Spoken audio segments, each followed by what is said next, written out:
घ्या इकडे माईक, घ्या माईक, बस राहू द्या.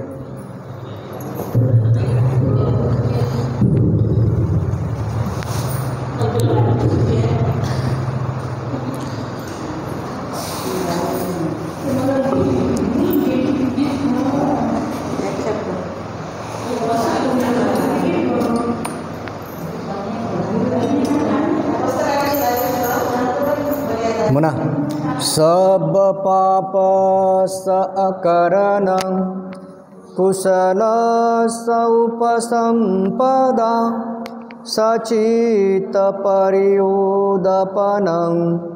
एतं बुद्धान शासनं धम्मं चरे सुचरितं नतं दुचरितं चरे धम्मचारी सुखं सेति अस्मि लोके परमि च न तावता धम्मधरो यावता बहुभासति यो च अपम्पे सुत्वानं धम्मं कायेन पश्यति सवे धम्मधरो होति यो धम्मं न पमज्जति.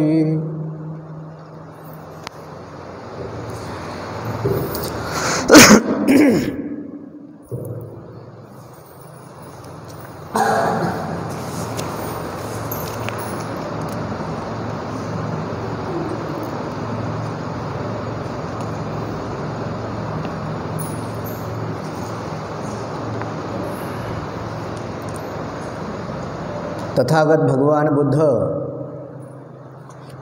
बुद्धांचा धम्म आणि बुद्धाचा संघ या तीन रत्नांना वंदन. या तीन रत्नांचं दर्शन तुम्हा सर्वांना आणि या भारत देशाला सुद्धा घडवून ज्यांनी या देशावर अनंत असे उपकार केले असे ते युगंधर युगपुरुष परमपूज्य बोधिसत्व डॉक्टर बाबासाहेब आंबेडकर आणि त्यागमाता रमाई यांच्या जीवनकार्याला आणि त्यागाला अभिवादन करून आपण धम्मपदाच्या 3 गाथा आणि त्याच्यावर एकच कथा, परंतु फार मोठी कथा, गाथा नंबर 87, 88 आणि 89 हे आपण पाहत आहोत. गाथा नंबर 87. कण धम्मं विपाहाय सुखं भावेथ पंडितो ओका अनुकं आगम्य विवेके यथ दुरम्मं. या गाथेचा अर्थ आहे, पाप कर्म सोडून पंडिताने म्हणजे शहाण्याने शुभ कर्म करावे. घर सोडून जिथे निवास करणे कठीण आहे असा एकांतवास पत्करावा. पहा, जो कोणी शहाणा व्यक्ती आहे त्याने काय करावं? शहाणा आहे ना, तर त्याने शुभ कर्म करतच राहावे. जे कुशल कर्म आहे, पुण्यकर्म, हे करतच राहावे. परंतु तुम्ही जर का पुण्यकर्म करतच गेले तर तुम्ही शहाणे होतच जाल. आणि तुम्ही जर खरोखर शहाणे होत गेले तर एक दिवस असा येते की तुम्ही घर सोडून जिथे निवारा करणे कठीण आहे असा एकांतवास पत्कारता. आता असं जर असेल तर पुढं पुण्यकर्म करायला पुरतील का? की हे पुण्य करणारा जर प्रत्येकच व्यक्ती जर घर सोडणारा गृहहीन होत असेल, संन्यासी होईल, तर पुरेल का? असा विचार बऱ्याच वेळा आपण करतो. पण हे खरं आहे. आणि म्हणूनच याच्या अगोदरच्या एका गाथेमध्ये असं आलं होतं की धम्माचा उपदेश केवळ भिक्षू करू शकतात असं एक उपासक सांगत होता. या धम्मपदाच्या काही दिवसाअगोदर पाहिलं होतं की तो धम्माचा जाणकार असून सुद्धा धम्म सांगत नव्हता. त्याचं कारणच एक होतं की तो म्हणत होता की धम्म केवळ भिक्षूंनी सांगितला पाहिजे, कारण त्यावर त्यांचा अधिकार का आहे? कारण धम्माचं लक्षणच हे आहे, तुम्ही प्रत्यक्ष त्यावर किती अंमलबजावणी करता. आणि जो भिक्षू होतो त्याने पहिली गोष्ट तर अंमलबजावणी केलेली आहे की त्याने या केसांचा त्याग केला. केस त्यागावे वाटतात का आपल्याला? टक्कल पडलं तरी मनातून आपण हे होतं की अरे हे नव्हतं पडायला पाहिजे. जर नसतं पडलं तर किती चांगला दिसलो असतो मी. हे पांढरे पडायला लागले तर पांढरे उपटायला लागतो आपण. म्हणजे केसाचा त्याग करणं सुद्धा सोपं आहे का? अहो, घराचा त्याग नंतर केसाचा त्याग. आणि भिकाऱ्यातला भिकारी जरी माणूस असेल, लोक भीक मागतात हो, पण भिक्षू होत नाहीत. होतात का? भिक्षूला गादीवर बसवतात लोक, पंचपक्वान्न खायला देतात, पैसे भीक मागून असे भिकेचे नाही, नोटा देतात. मग का हे भिकारी होत नाही भिक्षू? भिक्षू होणं कठीण आहे. तसं तर बुद्धाचा जन्म होणे या धर्तीवर कठीण आहे. जितकं बुद्धाचा जन्म होणे या धर्तीवर कठीण आहे, तसंच बुद्धाचा धम्म ऐकणे सुद्धा कठीण आहे.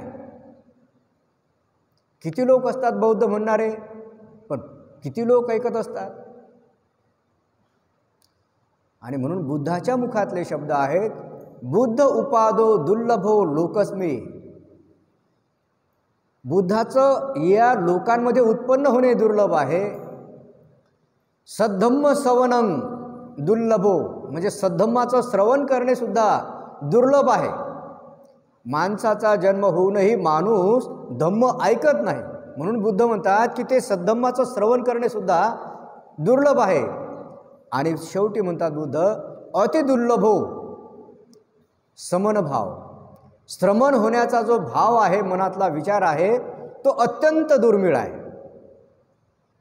अत्यंत दुर्मिळ. आणि म्हणून पहा ना, किती लोक समाजामध्ये असतात, परंतु भिक्षू होण्याचा भाव किती लोकांमध्ये असतो. हे सगळं दुर्मिळ आहे. आणि म्हणून हे सगळं दुर्मिळ आहे. आणि धम्माच्या चालण्यावर तो जर खरोखर पुढे पुढे जर गेला तर एक स्टेशन असं येते, जसं की तुम्ही या उंदरी रस्त्याने गेले तर स्टेशन ठरलेले आहेत. पहिले आसा येईल, दुधा येईल, लाखनवाडा येईल, फतेपूर येईल, हे स्टेशन ठरलेले आहेत. तसं धम्माच्या मार्गाने जर का तुम्ही निघाले तर त्याच्यामध्ये एक स्टेशन ठरलेलं आहे की तो व्यक्ती गृहहीन झाल्याशिवाय राहत नाही. आणि तेच त्याचं मोजमाप आहे की तो त्या मार्गाने पुढे जात आहे. तो होतोच.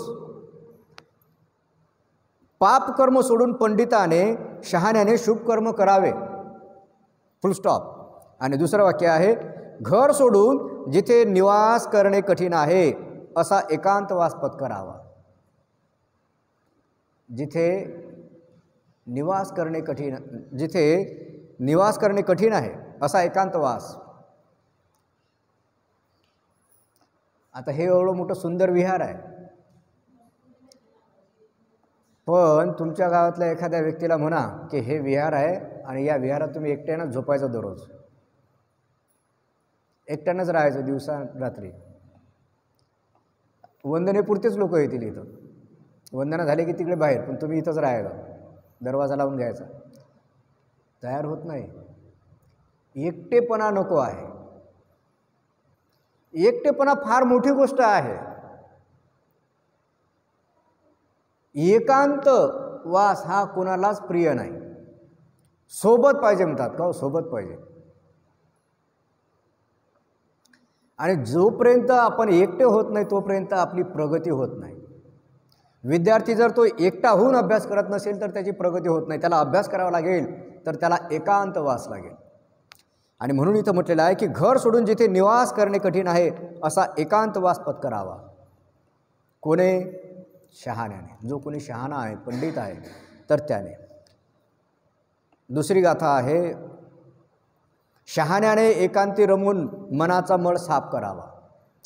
शहाणा आहे ना, आणि मनाचा मळ साफ करायचा आहे ना, तर लोकांच्या कलहात मनाचा मळ साफ होत नाही. लोकांच्या कलहात जर राहिलं तर अरे त्याला असा असा धनलाभ झाला, त्याला इतकं हे मिळालं, मला का मिळालं नाही, हा लोभ उत्पन्न होतो.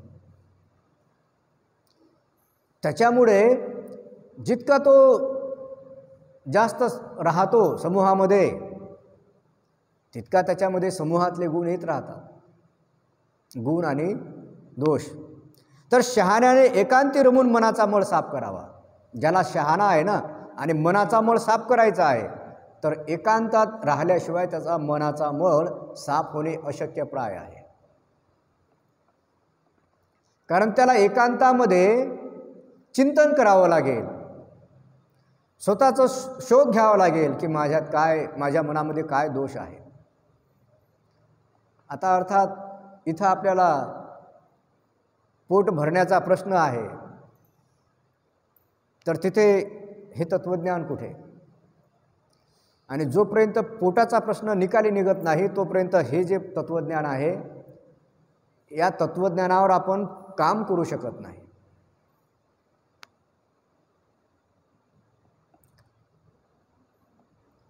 तर गाथा नंबर 88 आहे, तत्राभिरतिमिच्छय हित्वा कामे अकिंचनो परियोदपेय अत्तानं चित्तक्लेशे पंडितो. म्हणजे शहाण्याने कामभोग सोडून सर्वस्व त्यागून अनासक्त राहून त्यातच रममान राहण्याची इच्छा धरावी आणि एकांतात राहून आपल्या चित्ताचा मळ, मन विकार दूर करावा व स्वतःला परिशुद्ध करावे. शहाणा आहे ना कोणी, ज्याला शहाणं व्हायचं आहे किंवा जो शहाणा आहे तर त्याने काय करावं? कामभोग सोडून द्यायचे. कामभोग कोणते? ज्या आपले इंद्रिय आहेत, डोळे, कान, नाक, त्वचा आणि मन, हे 6 इंद्रिय सांगितलेले आहेत बुद्धाने. विज्ञानाच्या पुस्तकामध्ये जे 5 इंद्रिय शिकवल्या जातात आणि बुद्धाने 6वं इंद्रिय सांगितलं ते म्हणजे मन. तर या 6ही इंद्रियांनी जे सतत आपल्याला प्रिय वाटणाऱ्या गोष्टी आपल्याला उपभोगाव्या वाटतात, जसे की जीभ नावाचं इंद्रिय आहे आणि आपल्याला चवदार खावंसं वाटते, तर असे 6ही इंद्रियाचे वेगवेगळे विषय आहेत. चक्षु, डोळे इंद्रिय आहेत आणि या डोळ्याने आपल्याला सुंदर पाहावंसं वाटते. मग ते सौंदर्य असो, मग ते स्त्री पुरुषांचं सौंदर्य असो की निसर्गाचं सौंदर्य असो. हे सौंदर्य पाहण्यासाठीच तर आपण टूर काढतो निसर्गाचं सौंदर्य पाहायला, नाही का?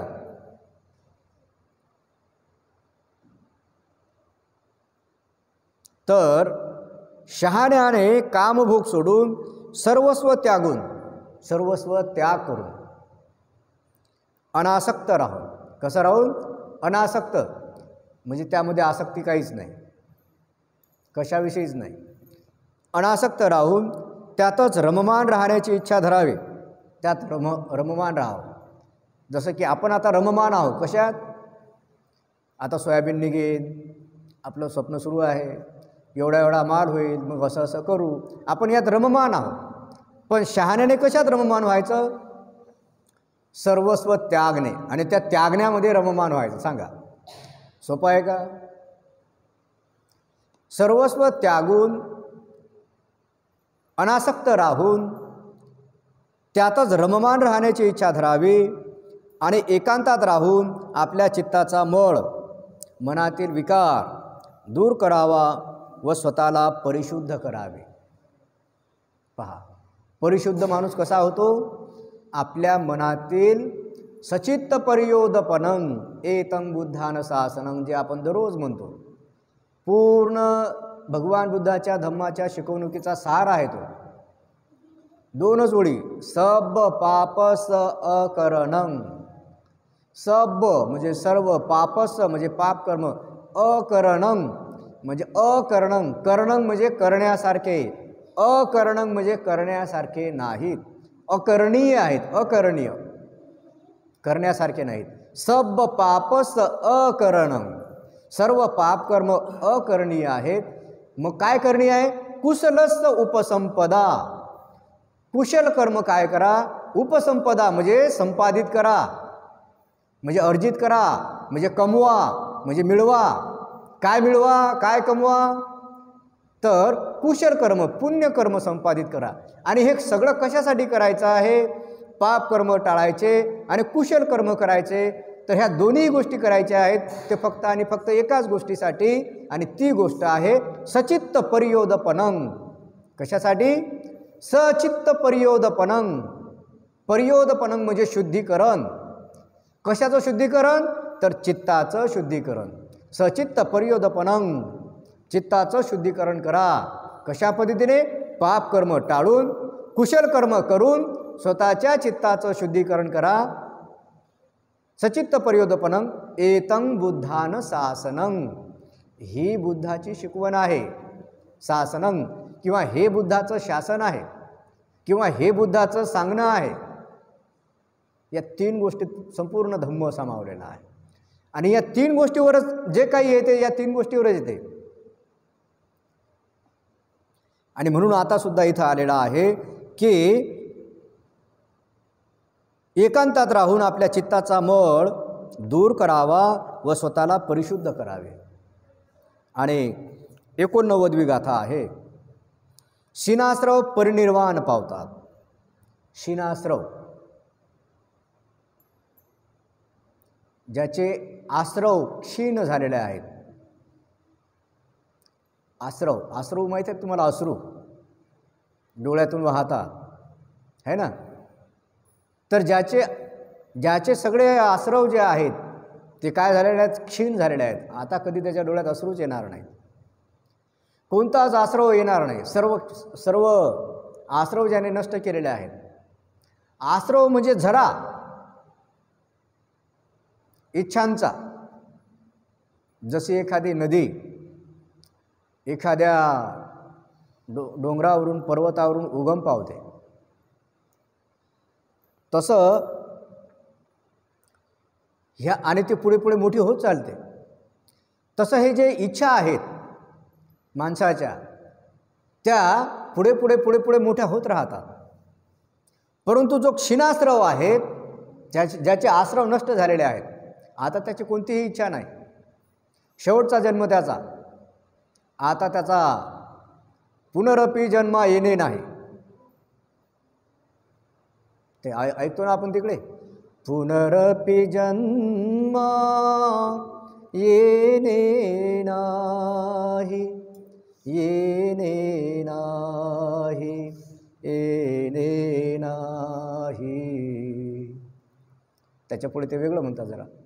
मन हा मोगरा अर्पुनीश्वरा, मन हा मोगरा अर्पुनीश्वरा, पुनरपि जन्म येणे नाही, येणे नाही, येणे नाही. मन हा मोगरा अर्पुनी ईश्वरा. आणि इथं काय सांगितलेलं आहे? हे जे मन आहे, ह्या मनाला शुद्ध करायचं आहे. इथे ईश्वराचं अस्तित्व नाही.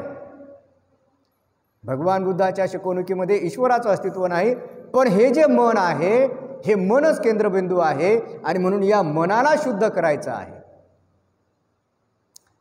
मनाला शुद्ध करायचं आहे. हे जर का मन का शुद्ध झालं, अनासक्त झालं, कशाची आसक्तीच त्याला राहिली नाही.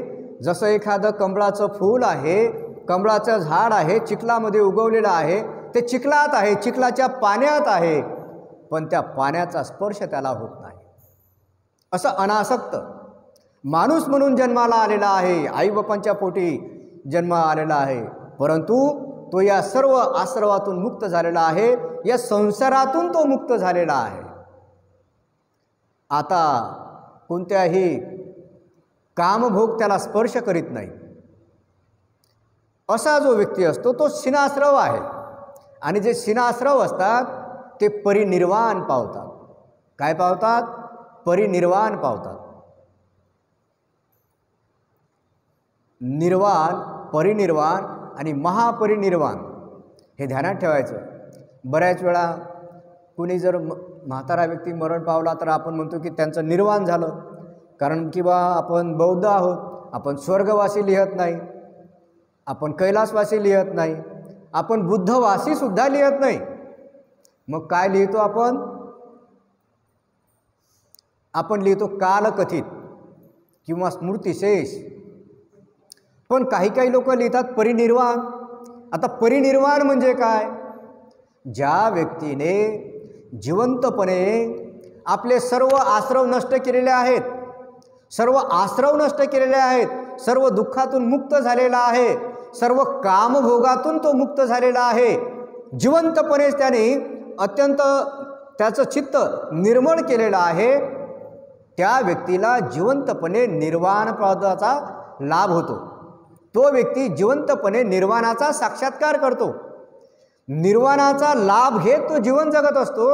आणि जेव्हा त्याचं आयुष्य संपते, ज्याने निर्वाण पद प्राप्त केलं, अशा व्यक्तीचं जेव्हा आयुष्य संपते आणि मग तो जेव्हा शेवटचा श्वास घेतो, देह त्यागतो, मरण पावतो, तर त्याच्या मरण्याला म्हणतात परिनिर्वाण. त्याच्या मरण्याला काय म्हणतात? परिनिर्वाण. आपल्यासारख्याच्या मरण्याला परिनिर्वाण नाही. आणि आपल्या मरणाला किंवा एखाद्या भंतेच्या मरण्याला सुद्धा निर्वाण परिनिर्वाण म्हणत नाही. निर्वाण हे मेल्यानंतर प्राप्त होत नाही, तर निर्वाण हे जिवंतपणे प्राप्त करून घ्यावयाची चित्ताची अवस्था आहे, मनाची अवस्था आहे. जशी आपली मनाची सध्या अवस्था आहे की आपण काहीतरी ऐकत आहोत, विहारात आपण गेलो पाहिजेत, ही आपल्या मनाची अवस्था आहे. आपल्या मनामध्ये श्रद्धाभाव जागा झाला तर हीच अवस्था पुढे पुढे पुढे पुढे जात इतक्या पुढे जाते की तो शिनाश्रव होतो, त्याला एकांत प्रिय वाटायला लागते, तो घरदार त्यागतो, त्याला ना सौंदर्याची आसक्ती, ना खाण्याची टेस्टची आसक्ती, ना राहण्याची आसक्ती, ना मोबाईलची आसक्ती, त्याला कुठलीच आसक्ती राहत नाही. असा व्यक्ती जिवंतपणेच तो निर्वाणाचा साक्षात्कार, तर आपण त्याला म्हणतो की त्याने निर्वाण पद प्राप्त केलेलं आहे. जिवंतपणे तो निर्वाण अवस्था जगतो, काही दिवस त्यामध्ये जगतो, काही वर्ष जगतो, त्याचं आयुष्य जोपर्यंत आहे तोपर्यंत. आणि मग तो मेल्यानंतर आपण म्हणतो की तो आता परिनिर्वाण झाला. त्याच्यासाठी ते परिनिर्वाण. मग महापरिनिर्वाण कोणाला? तर जे सम्यक संबुद्ध असतात त्यांच्याच देह त्यागण्याला महापरिनिर्वाण असं म्हणतात, इतर कोणाच्याही म्हणत नाहीत. आणि त्यानंतर आपल्या देशामध्ये परमपूज्य बोधिसत्व डॉक्टर बाबासाहेब आंबेडकर यांच्या मृत्यूला सुद्धा महापरिनिर्वाण असं म्हणतात. केवळ तथागताच्या आणि बोधिसत्व बाबासाहेब आंबेडकरांच्या देह त्यागण्यालाच महापरिनिर्वाण असं म्हणतात. मराठीमध्ये हे 3 शब्द आहेत, निर्वाण, परिनिर्वाण आणि तिसरा शब्द आहे महापरिनिर्वाण. यालाच पालीमध्ये म्हणतात निब्बाण, परिनिब्बाण, महापरिनिब्बाण. तर ही संकल्पना आपल्या लक्षात आली असेल तरुणांच्या खास करून. तर शिनाश्रव परिनिर्वाण पावतात, ज्याचे आश्रव नष्ट झालेले आहेत ते परिनिर्वाणाला प्राप्त होतात. आणि म्हणून गाथा आहे, एसं संबोधि अंगेषु सम्माचित्तं सुभावितं आदानं पटिनिसग्गे अनुपादाय रता क्षीणासवा ज्योतिमंतो ते लोके परिनिभूता. ज्याचे चित्त संबोधी अंगामध्ये योग्य तऱ्हेने अभ्यस्त झालेले आहे, जे काहीही न घेता घेतलेले सोडण्यातच रममान झालेले आहेत. काय? काहीही न घेता घेतलेले सोडण्यात रममान आहेत. जे काही घेतलेलं आहे ते सोडण्यात. जसं की आपण याच्या अगोदरची एक गाथा पाहिली होती, भंते 30ची, छोटे भंते जे आहेत, आणि त्यांनी श्रामणेर झाल्यानंतर कितव्या दिवशी निर्वाणाचा साक्षात्कार केला होता, अर्हत झाले होते ते 8व्या दिवशी.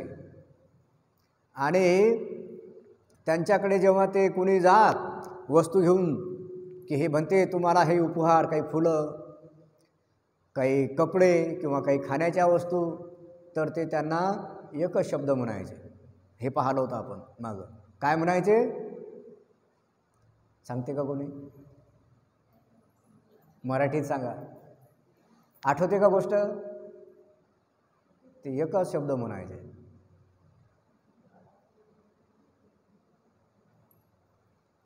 मराठीत सांगा. सुखी व्हा, दुःखमुक्त व्हा. सुखिता होत, दुःख मुच्यत, असं ते म्हणायचे, नाही का? आणि मग त्यांना एकदा प्रवचन करायला लावलं. भंते सारीपुत्त आले. भंते सारीपुत्त यांना सांगितलं की भंते तुम्ही प्रवचन करा. तर ते म्हणत नाही, भंते 30 करतील. लोक म्हणत नाही नाही, त्यांना काही, ते फक्त एकच वाक्य सांगतात, सुखी व्हा, दुःखमुक्त व्हा. मग भंते सारीपुत्तांनी सांगितलं, भंतेजी सुखी कसं व्हायचं आणि दुःख मुक्त कसं व्हायचं हे या लोकांना सांगा. मग तेव्हा ते रात्रभर प्रवचन करतात त्याच्यावर, त्या एका ओळीवर. सांगा बरं, तुम्ही विसरून गेले. तर सिनास्रव कसे असतात, त्यावरून मला ती गोष्ट मागची आठवली की सिनास्रव असे असतात की त्यांना तुम्ही चांगले घेऊन जा. ते म्हणतात ते तुमच्याकडेच ठेवा, कारण त्याने लाभ तुम्हाला होतो, तुम्हाला त्यात आनंद वाटतो. जसं की तुम्ही आता एवढे वयस्कर झालेले लोक आहात, एखादं खेळणं जर तुम्हाला दिलं तर तुम्ही कसे हसाल, आहे की नाही? एखादं 2 वर्षाच्या मुलाचं जे खेळणं आहे खुळखुळा, तो जर तुम्हाला दिला तर तुमच्या ते उपयोगी आहे का? तुमचे ते उपयोगी नाही. तुम्ही म्हणाल याचं मी काय करू, माझ्या काय उपयोगाचं? तसं अर्हत माणसाचं होते. तुम्ही त्याला चांगले चांगले दिसायला कपडे द्या, ते म्हणेल याचं मी काय करू. तुम्हाला तो लहान पोरासारखं समजेल. परंतु आपण अजूनही म्हणजे लहान बुद्धीचे आहोत. जसे की लहान मुलाला आपण समजतो की हे याच्या कामाचं आहे, लहान खेळणं खेळत बस. तो किती रममान होतो बरं तो लहान मुलगा. त्याला एखादं खेळणं दिलं, तो किती रमतो त्यामध्ये. तो त्यामध्ये रमतो. पण मोठा माणूस त्यामध्ये रमत नाही, त्याला त्याच्यात इंटरेस्ट वाटत नाही. त्याला आता त्याच्या वयाचं काहीतरी पाहिजे असते, नाही का? तरुण असेल तर तो त्याच्या तारुण्याच्या विषयामध्ये रमतो, आणि म्हाताऱ्याच्या समोर तो पाहतो, ते तरुण जर असतील आणि म्हातारा व्यक्ती असेल तर म्हातारा पाहतो तरुण आहेत म्हणून या गोष्टीमध्ये रममान होतात, नाही का? म्हाताऱ्याला त्या गोष्टीमध्ये इंटरेस्ट नसतो. परंतु हे अशीच गोष्ट अर्हताची आहे. ते पाहतात त्यांच्यासमोर आपण एकदम अशा बालकासारखेच आहोत, अज्ञान आहोत, झोपलेले आहोत, छोट्या बालकासारखे पडलेले आहोत, काही समजत नाही की काय आहे सत्य, काय असत्य आहे. आणि म्हणूनच तर जसं एखादा लहान मूल समुद्राच्या काठावर गेला आणि त्याने घर बांधलं पाय रेतीमध्ये घालून असं खेळण्यासाठी, आणि ते जर मोडलं कोणी तर तो रडतो. त्याचं दुःख तुम्हाला होत नाही जेवढं त्याला होते. एखादं त्याचं खेळणं असेल, ते मोडलं तर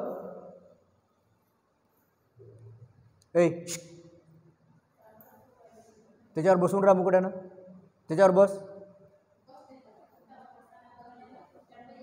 हां त्याच्यावर बसून जाय. हां बस बस बस बस. आता काही करणार नाही तू.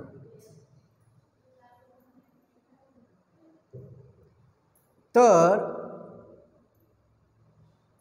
पहा, एखाद्या लहान मुलाचं खेळणं जर समजा मोडलं तर तो कधी कधी अर्धा घंटा रडत राहतो, इतका आक्रोश करतो, खूपच रडतो. तुम्ही रडता का तेव्हा? त्या लहान मुलाचं खेळणं मोडलं तर तुम्ही का रडत नाही? कारण तुम्हाला वाटते की ते काय खेळणं आहे, किरकोळ आहे.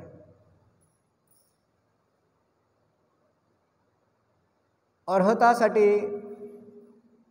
हे जसं तुम्हाला किरकोळ वाटते तसं जे अर्हत पदाला गेलेले आहेत त्यांच्यासाठी जन्म होणे, मृत्यू होणे हे किरकोळ आहे.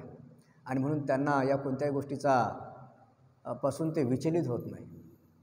जसं लहान मूल त्या खेळणं मोडल्यामुळे रडतो, दुःखी होतो, तर त्याला आपण जितकं तुच्छ लेखतो तितकंच तुच्छ आपलं एखादं नुकसान झाल्यावर आपण रडतो, दुःख हे करतो. कोणी आपलं प्रिय व्यक्ती मेल्यानंतर दुःखी होतो, तर ते सुद्धा तितकंच तुच्छ आहे जितकं लहान मुलांचं खेळणं तुटल्यासारखं.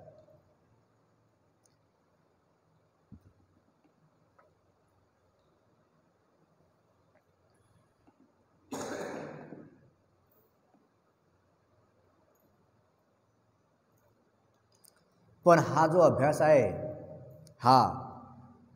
हा आपल्या फार दूरचा आहे. याच्यात आणि आपल्यात फार मोठं अंतर आहे. पण तरीही आपल्याला ते म्हणजे ऐकायचं आहे. आता फक्त एक मनोरंजनासारखं ऐकण्याचं आहे, बस. याच्या पलीकडे काय आहे? भाग आला आपल्याला ऐकायचा आहे. वर्षावासामध्ये आपण काहीतरी कुशल कर्म केले पाहिजेत. कमीत कमी हे असं आहे आपल्या कानावर तर येईल. न जाणे पुढे आपला होश जर जागा झाला तर काय, कोणाचा होश कधी जागा होईल? कारण प्रत्येक व्यक्तीमध्ये बुद्धाचे अंकुर दडलेले असतात. म्हणजे बुद्धांकुर हा प्रत्येक व्यक्तीमध्ये दडलेला असतो. कधी त्याला खतपाणी भेटेल आणि कधी तो त्याचं रोपटं वर येईल हे कधी कोणाला सांगता येत नाही. तर या गाथेचा अर्थ आहे की ज्याचे चित्त संबोधी अंगामध्ये योग्य तऱ्हेने अभ्यस्त झालेले आहे, संबोधीच्या अंगामध्ये ज्याचे चित्त योग्य तऱ्हेने अभ्यस्त झालेले आहे, जे काहीही न घेता सोडण्यात रममान झालेले आहेत. काहीही न घेता सोडण्यात रममान झालेले आहेत. यावरून ते 30चं उदाहरण आपल्याला आठवते की ते काहीच घेत नव्हते, सोडण्यात रममान. जिथं आहे तिथं सोडून द्यायचं, बस चालले. जे भिक्षू होतात ते असेच झोरा घेतात, सगळं सोडून देतात आणि बस तितकंच घेतले आपले, चालले, बाकी काहीच नाही. सोडण्यात रममान झालेले आहेत, ज्यांचे आश्रय क्षीण झालेले आहेत, जे चित्तमलाने रहित आहेत, असे ते तेजस्वी लोक ह्या जगात परिनिर्वाण पावतात. जे असे तेजस्वी लोक असतात ते या जगामध्ये परिनिर्वाणाला पावतात, परिनिर्वाण पावतात ते. आणि म्हणून कोणाच्याही मृत्यूला आपल्याला निर्वाण म्हणता येत नाही, हे ध्यानात ठेवलं पाहिजे, कमीत कमी एवढं तरी. तर आता आपण या गोष्टीकडे वळू. भगवान बुद्ध जेतवन विहारात विहरत असता त्यांना भेटण्यास आलेल्या 5 भिक्षूंना उद्देशून त्यांनी वरील 3 गाथा उच्चारल्या आहेत. कोसल राज्यात वर्षावास घालवल्यानंतर 500 भिक्षू वर्षावासाच्या शेवटी बुद्धांना भेटण्यासाठी श्रावस्ती येथील जेतवन विहारात आले व बुद्धांना वंदन करून बाजूला बसले. बुद्धांनी त्या सर्वांचे ध्यानातील अनुभव ऐकून घेतले व नंतर वरील 3 गाथा गाऊन धम्मोपदेश केला. पहा, वर्षावास संपल्यानंतर 500 भिक्षू भगवान बुद्धाला भेटण्यासाठी आले. हे जे भिक्षू आहेत हे सतत तथागताला भेटत असत, त्यांच्याकडून मार्गदर्शन घेत असत. ध्यानाचं काय सुरू आहे, ध्यान असं सुरू आहे त्याच्याविषयी माहिती देत तथागताला, त्यांच्याकडून माहिती जाणून घेत असत. आणि म्हणून कोसल राज्यात वर्षावास घालवल्यानंतर 500 भिक्षू तथागतांच्या भेटीला आले, बुद्धांना वंदन करून बाजूला बसले. बुद्धांनी त्या सर्वांचे ध्यानातील अनुभव ऐकून घेतले. कोणी म्हणते भगवान मी ध्यान असं असं करतो, मला असं असं ध्यानामध्ये अनुभव येतात, कोणी तसं सांगते. आणि त्या सगळ्यांचे अनुभव तथागतांनी ऐकून घेतल्यानंतर भगवान बुद्धांनी ह्या 3 गाथा त्या भिक्षूंना सांगितलेल्या आहेत आणि खरं तर हे त्यांच्यासाठी उपयोगाचे आहेत, कारण हा अत्यंत पुढचा असा अभ्यास आहे. तर त्याचं स्पष्टीकरण असं आहे. पहा, पंडितजन सर्व गोष्टीचा त्याग करतात. जे पंडित आहेत ते सर्व गोष्टीचा त्याग करतात, पाप कर्म सोडून शुभ कर्म करीत असतात. गृहस्थ असूनही ते गृहस्थ राहत नाहीत. याचा अर्थ असा की संसारात राहूनही ते आसक्तीत अडकत नाहीत. आता मात्र ही ओळ तुमच्या कामासाठी आहे. कशी? गृहस्थ असूनही ते गृहस्थ राहत नाहीत. पहा, हे जरा तुमच्या कामाचं आहे. म्हणजे गृहस्थ असूनही गृहस्थ राहत नाहीत याचा अर्थ असा की संसारात राहून ते आसक्तीत अडकत नाहीत. म्हणजे आहे संसारिक माणूस पण कोणत्या मोहमायात तो अडकत नाही. आता आपण भिक्षू नाही तर किमान आपण असं करू शकतो. हे जीवन आपल्याला मिळालेलं आहे तेव्हा आपल्यावर आपल्या कुटुंबाची जबाबदारी आहे. तेव्हा ही जबाबदारी आपल्याला नाकारता येत नाही कोणालाच. मग ही जबाबदारी पार पाडायची आहे आणि हे जबाबदारी पार पाडत असताना कमीत कमी चुका होतील किंवा चुका होणार नाहीत यासाठी प्रयत्न केले पाहिजेत. आणि स्वतःविषयी जास्त लोभ न धरता घरातील दुसऱ्यांविषयी आपण जास्तीत जास्त दुसऱ्यांचा विचार केला पाहिजे. आणि ही सुंदर संधी घरातील ज्या सुना असतात नवीन आलेल्या त्यांच्या जीवनात चालून आलेली असते. त्यांच्याकडे म्हाताऱ्या आईवडिलांची, म्हाताऱ्या सासूसासऱ्यांची सेवा करण्याची, परोपकार करण्याची सुवर्ण संधी त्यांना त्यांच्या जीवनामध्ये चालून आलेली असते. आपल्या आईवडिलाची सेवा तर कोणीही करेल हो. सासू सासरे हे आपले आईवडील नसतात, ते आपल्या नवऱ्याचे आईवडील असतात. परंतु त्यांची सेवा करण्याची संधी आपल्याला मिळाली. तथागतांनी सांगितलं की कुशल कर्म करीतच राहा. आपल्याला भिक्षू होता येत नाही. मग कुशल कर्म करायला आपण गावातही जायचं नाही. कुशल कर्म करण्यासाठी, पुण्यकर्म करण्यासाठी आपण आपल्या घरातच शोधलं पाहिजेत की पुण्याचं क्षेत्र कोणतं आहे. तर आपल्या घरामध्ये पुण्याचं क्षेत्र आहे जे आपल्या घरामध्ये म्हातारे आईवडील आहेत, म्हातारे सासू सासरे आहेत, त्यांची उत्तमरित्या आपण सेवा केली पाहिजे. आपला लोभ कमी करून, आपली मोहमाया कमी करून, कारण ते कमी दिवसाचे, कमी कालावधीचे सोबती आहेत आणि आपल्याला सुवर्ण संधी लाभलेली आहे पुण्य संपादित करण्याची. हां, आणि तेही सासू खडूस असतानाही. म्हणजे सासू चांगली असेल तर आपण सेवा करू. समजा ती आपल्याला लेकीसारखे जीव लावते तेव्हा तर आपण सेवा करूच. पण ती खडूस असताना जर तुम्ही सेवा केली तर खऱ्या अर्थाने तुम्ही पुण्य अर्जित करत आहात. कारण तुम्ही बदल्यामध्ये काहीही न मिळता, सासूचं प्रेम न मिळताही तुम्ही त्याची जर सेवा करत आहात तर तुम्ही पुण्याचे भागीदार होत आहात. आणि म्हणून ही संधी महिलांना चालून आलेली असते की त्यांनी आपल्या घरातील जे कोणी म्हातारे आहेत त्यांची उत्तमरित्या सेवा केली पाहिजे. म्हणजे हे जे वाक्य आहे नाही भिक्षूचं की गृहस्थ असूनही ते गृहस्थ राहत नाहीत याचा अर्थ असा की संसारात राहूनही ते आसक्तीत अडकत नाहीत. आता महिला कोणत्या संसाराच्या?